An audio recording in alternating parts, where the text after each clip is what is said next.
Karoline, welcome to the program. Good morning. Good morning, guys. It's great to be with you. Thanks for having me. So, Karoline, this is the president at his best when he's on the road talking with the American people. What can we anticipate him telling the folks on the road? Sure. Well, we greatly look forward to going to Northeast Pennsylvania tonight, and President Trump is going to give a positive, economic-focused speech where he talks about all that he and his team has done to provide bigger paychecks and lower prices for the American people.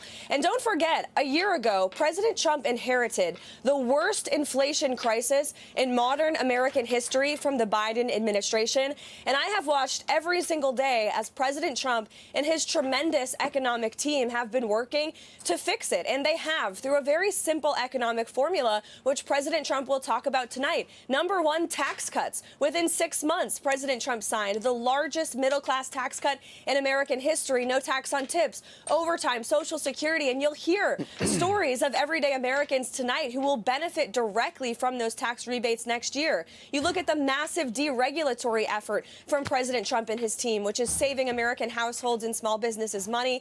And then, of course, unleashing American energy dominance, which is having a direct impact on the Commonwealth of Pennsylvania. And we have seen oil prices down 20%.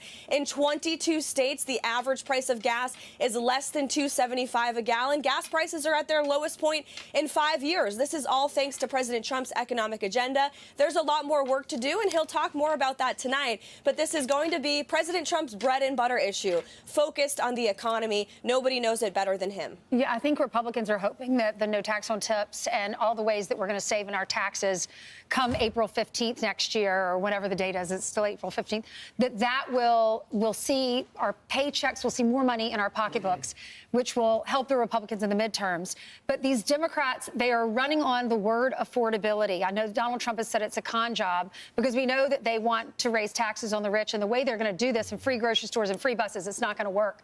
But what should Republicans be saying? What should the Republican message be to combat what the Democrats are doing?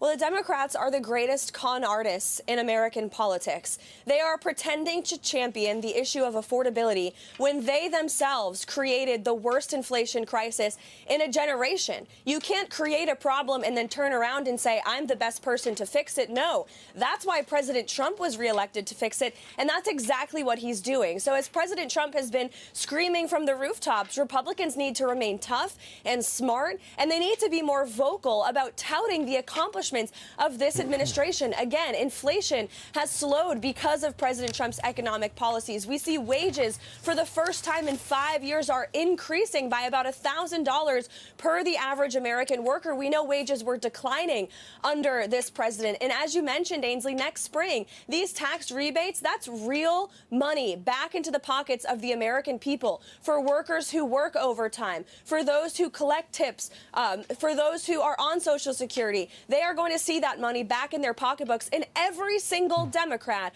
on Capitol Hill voted against these historic tax cuts. So you can't say you're for the working man and woman when you vote to raise their taxes. The Republicans and President Trump have a proven economic formula and agenda that's working. Right. It's focused on bigger paychecks and lower prices, and that's what President Trump will talk about.